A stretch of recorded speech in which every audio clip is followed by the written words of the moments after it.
नमस्कार,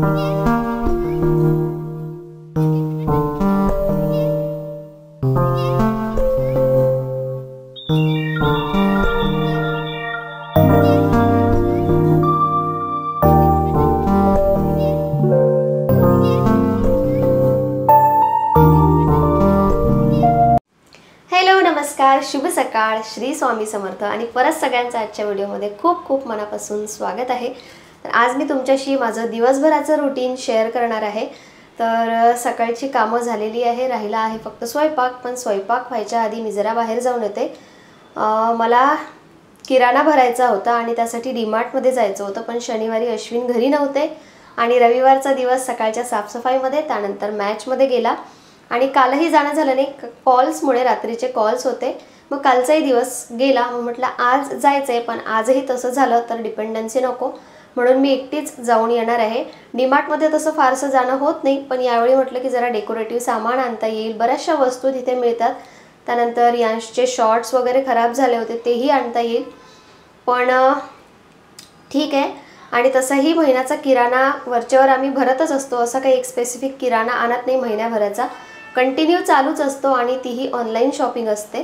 तर बरंचसं सामान आहे, पण दिवाळीच्या फराळासाठी जे सामान लागतं ते जसं की चिवड्यामध्ये टाकणारे ते तळत पोहे असतात, कोणते पोहे, मका पोहे, मक्याचे पोहे, चकली भाजणी, तीळ, या सगळ्या गोष्टी ज्या फराळासाठी लागतात त्या मला आणायच्या। तर मी लिस्ट तयार केली, एवढी काही मोठी लिस्ट झाली नाही आहे, मी एकटी आणू शकते आणि म्हणूनच मी आता जवळ रिलायन्समध्ये जाऊन येते, रिलायन्स मार्टमध्ये। फारसं सामान नाही आहे म्हणून एकटी जाऊन एकटी घेऊन येते, म्हणजे मग मला बाकीच्या गोष्टी नंतर करता येईल। कारण आजचाही दिवस गेला, उद्या सामान आणलं तर खूप उशीर होईल आणि दिवाळी जेमतेम आता 5-6 दिवसांवर राहिली आहे। आजची तारीख 7 तारीख आहे, तर मला सामान आणल्यानंतर फराळाचं बनवायचं आहे आणि आजच्या रुटीनमध्ये मी काय काय करणार आहे हेच मी तुमच्याशी शेअर करणार आहे। आज माझी नाही आहे, पण किट्टीसाठीही मला जायचं आहे। त्यानंतर दिवे आणायचे होते, पण माझ्याकडे जे दिवे आहेत ते पहिले काढून ठेवते, म्हणजे मग मला नवीन किती आणायचे हे कळेल। तर चला मग व्हिडिओला सुरुवात करूया आणि व्हिडिओ शेवटपर्यंत नक्की पहा, आवडल्यास लाईक करायला विसरू नका। चल, लवकर आलं की शॉपिंग लवकर होते, कारण गर्दी नसते म्हणून सामान पटापट घेतलं जातं आणि बिलिंगही लवकर होतं। नाहीतर शॉपिंग करतानाही गर्दी आणि बिलिंगच्या ठिकाणी तर इतकी लाईन असते की तिथे खूप वेळ जातो। तर माझं सामान पटापट घेऊन झालंय आणि आता मी एक्स्ट्रा काही मिळतंय का ते बघणार आहे।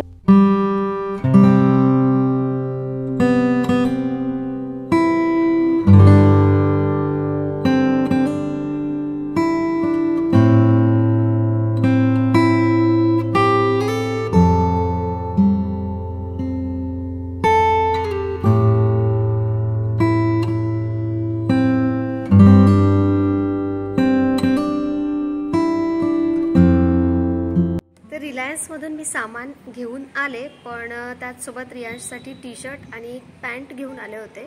पॅन्ट म्हणजे जीन्स टाईपच होती, कारण जीन्स घालायला त्याला कंटाळा येतो आणि नेहमी तो लोअरवर किंवा मग असे जे पॅन्ट्स असतात तेच घालून येतो। मग म्हटलं की जीन्स नाही घालत म्हणून पॅन्ट घेते, पण पॅन्ट कमरेत खूप ढिला झाला कारण तो अगदीच बारीक आहे।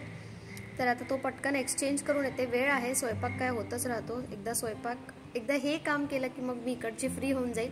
मग जर इथे जायला वेळ नाही मिळाला आणि ते बिल जर नाही राहिलं किंवा मग इकडे तिकडे झालं तर मग तो परतही होणार नाही, म्हणून आता यालाच घेऊन जात आहे। याचं माप घेऊनच जीन्स घ्यायचा, ठीक आहे। रिटर्न आणि एक्सचेंजच्या प्रोसेसमध्ये खूप जास्त वेळ गेला आणि जीन्सही मग इतक्या साऱ्या ट्राय कराव्या लागल्या, कारण रियांश बारीक आहे, त्याला कमरेत खूप ढिल्या होतात, हाईटला बरोबर पडतात पण कमरेत ढिल्या होतात, म्हणूनही खूप वेळ गेला। आणि त्यानंतर मग घरी येऊन मी स्वयंपाक बनवला, खूप उशीर झाला होता। असं म्हणते की स्वयंपाक होत राहील, पण आज खरंच खूप उशीर झाला।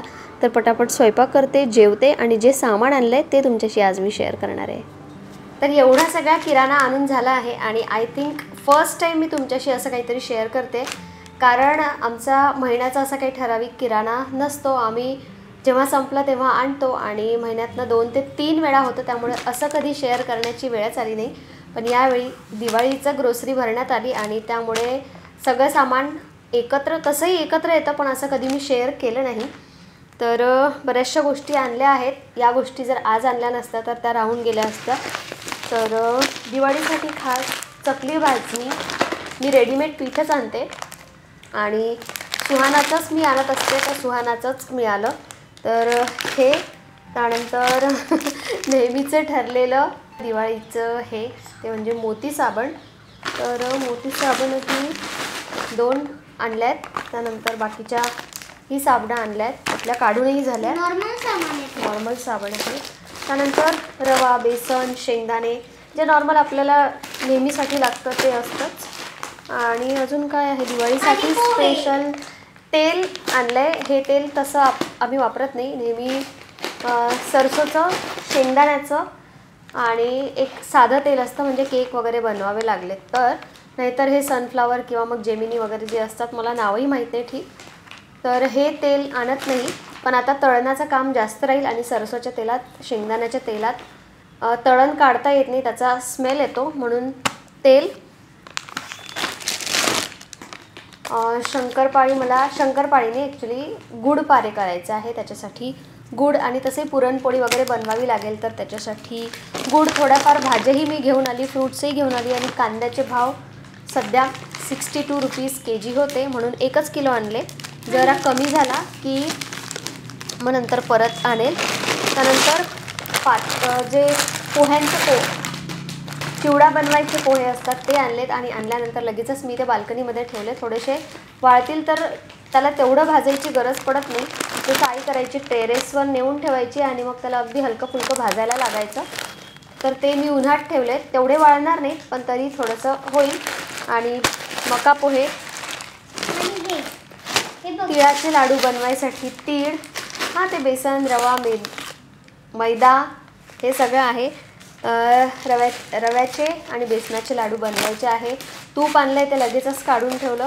तिळाचेही लाडू बनतात. त्यानंतर वेलची पूड खूप जास्त लागते, त्यामुळे मी वेलचीचे पॅकेटही असे 2 ते 3 आणले. दुसरं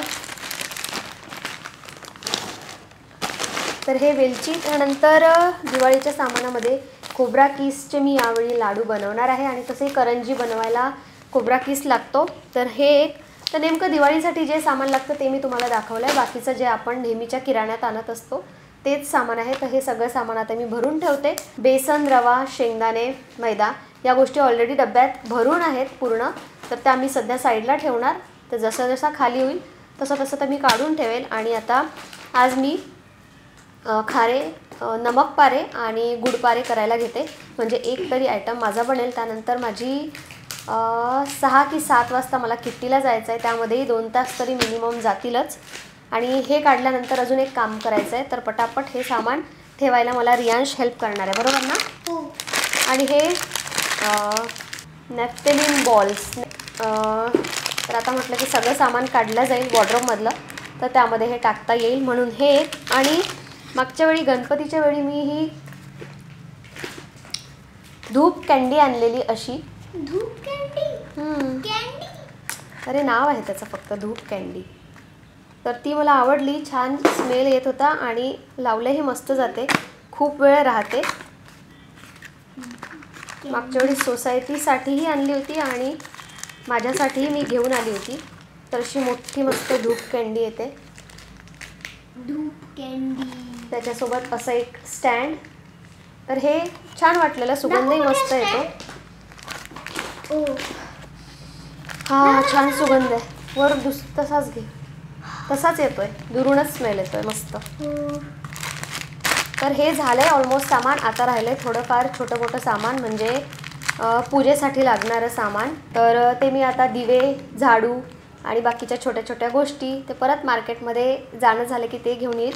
तर चला मग पटापट हे आवरते. आणि I feel like I'm losing my mind. Is everybody in the world blind?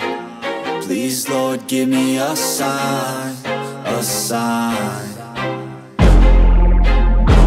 काही छोटी छोटी कामं असली की ती मी रियांशलाही सांगते, म्हणजे त्याचीही थोडीशी हेल्प होते आणि तोही थोडासा बिझी राहतो. जसं कांदे बटाटे लावणं, त्यानंतर हे सगळे पॅकेट त्यांनी आणून दिले. माझे खूप पाय दुखत होते सगळे कामं करून. त्यानंतर मला आज वॉल आणि जे सगळे स्विचेस बटन्स आहेत ते सगळे पुसायचे होते. त्यासाठीही मी त्याला म्हटलं की तुला मी सांगते कसं करायचं आहे, आणि त्याला मी सांगत होते कारण सगळ्यात जास्त भिंती त्याच्याचमुळे खराब होतात लहान मुलांमुळे. त्यांचं लक्ष राहत नाही, तसेच खेळून येतात, तेच हात भिंतीला लावतात.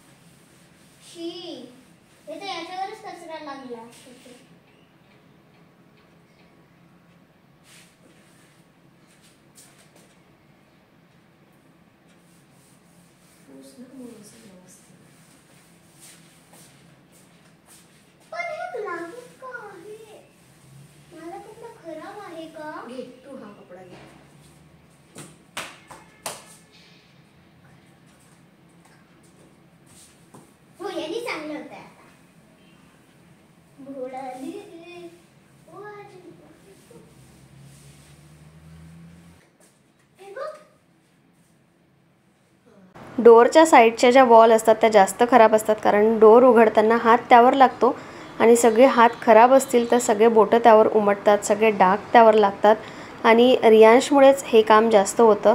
इथे बेसिंगही आहे, त्यामुळे हात धुतल्यानंतर कधीकधी शिंपडल्या जातात हात, त्याचे डाग पडतात. तर फायनली ऑइल पेंट आहे म्हणून हे सगळं पटापट क्लीन होतंय.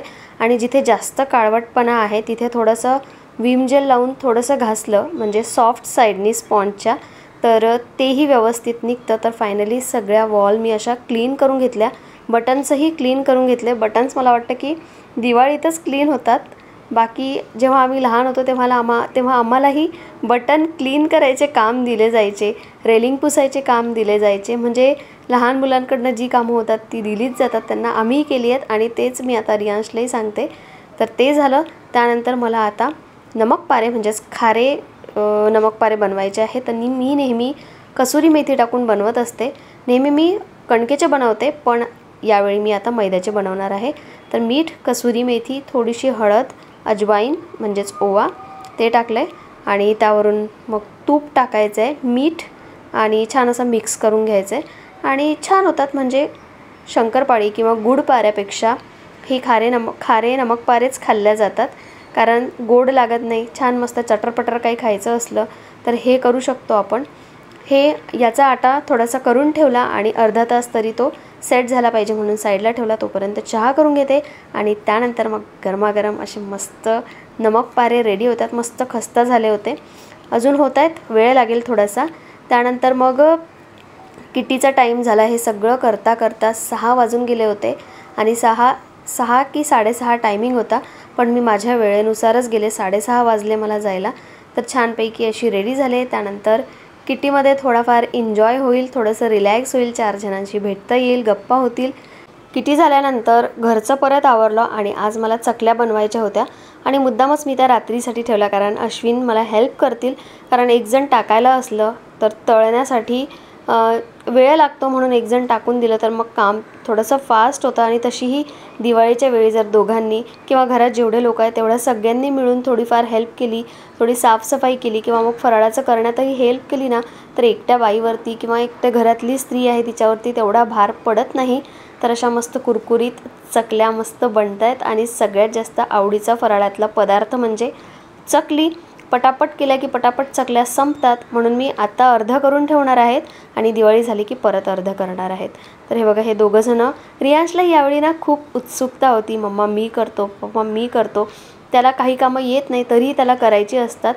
तर चकलीचंही त्याचं तो आणून देणं किंवा मग साच्यामध्ये भरणं हे काम तो करत होता.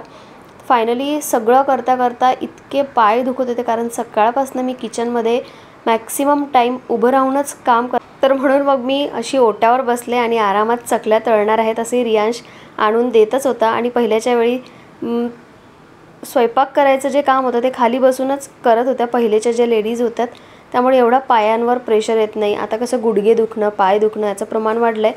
हेही एक त्याचं रिझन आहे की कंटिन्यू आपण उभं राहूनच काम करतो, बसून आता आपल्याला काम करायला होत नाही.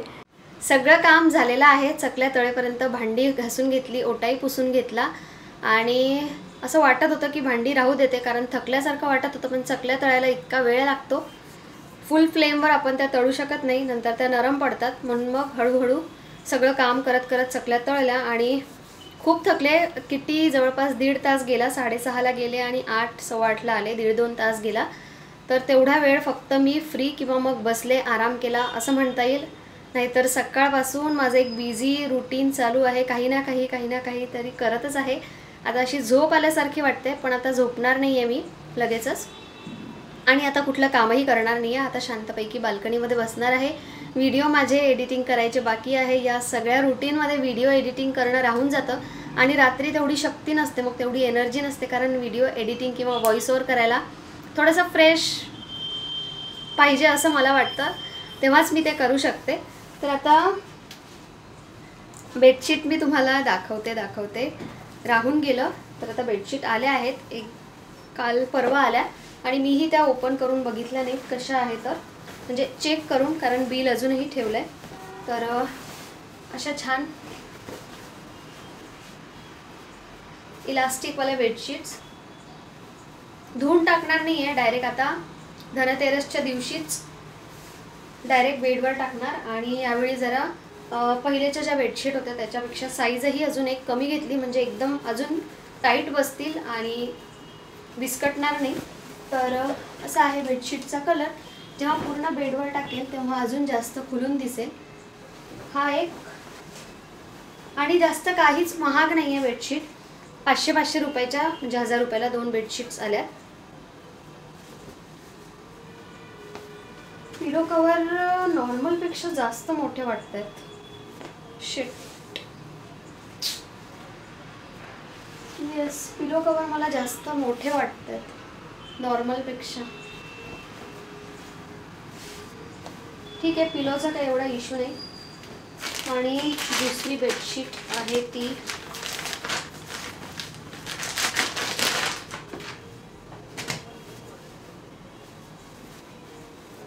थोडीशी कॉम्बिनेशनमध्ये घेतली. ही जरा ग्रे ब्लू जशा ऑलरेडी आमच्या आहेत, त्या आमच्या इंटेरियरला सूट करतात तशा घेतल्या. दम लागल्यासारखा होतोय.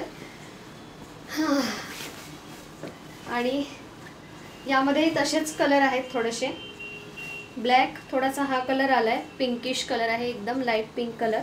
त्यानंतर परत blue and grey colour mix असल्यासारखा आहे. तर अशा मला या 2 बेडशीट्स आवडल्या. आणि खूप जास्त सर्च केलं नाही, कारण बेडची साईड, कलर हे आपल्याला इतकं मग आपलं ऑप्शन कमी होऊन जाते की त्यामधून मग सिलेक्ट करावं लागतं. आणि खूप जास्त सर्चही केल्या नाही. बेडशीट थोड्याफार चांगल्या दिसल्या की त्या घेऊन टाकते आणि टाकल्यानंतर मग त्या चांगल्याच दिसते. याचंही सेम खूप मोठे मोठे पिलो कवर आलेत, खूपच मोठे आहेत. 2 पिलो एकाच कवरमध्ये येतील असं वाटतंय मला. ठीक आहे, ह्याचं नंतर बघू. आता बाल्कनीमध्ये बसते किंवा मग खाली जाते. खाली जरा 2-3 मैत्रिणी दिसतात. जरा ह्याच्यातून बाहेर पडून जरा वेगळ्या गोष्टी होतात, म्हणून वॉक करणार नाही. पण जर कोणी असेल किंवा कोणाचा फोन आला तर मग खाली जस्ट गप्पा करण्यासाठी जाईल. आणि मला साफसफाई करता करता या चिमण्या दिसल्या. तर या चिमण्या आता घरात तर लावणार नाही आहे, पण जी बाल्कनी मी सेट केली आहे, छान झाडं लावली आहेत, त्याच्यावर जरा ठेवून बघते. तशा तर चिमण्या आता दिसत नाही, येत नाही. तर या आर्टिफिशियल चिमण्यात जरा झाडावर ठेवून बघते कसं दिसते. तर असा होता आजचा बिझी रुटीन, बिझी डे. जे काही मी केलं ते सगळं मी तुमच्याशी शेअर केलं. आणि दिवाळीत खरंच इतकं बळ येतं आपल्याला काम करायला आणि इतक्या जिद्दीने आपण काम करतो. त्याचं जर 10% जरी आपण काम नॉर्मल रेग्युलर रुटीनमध्ये केलं तर आपल्या घराला इतकी स्वच्छ करायची गरजच पडणार नाही. हे आपल्याला आता वाटतं, पण खरंच आपण तेवढी मेहनत घेत नाही. जी काही सगळी मेहनत आहे ती दिवाळीच्या दिवसामध्येच होते आणि आपण ती करतोही. थकतही असलो तरी आपण ते करत असतो. तर आता खरंच थकली आहे. आता मला आहे थोडीशा रेस्टची गरज.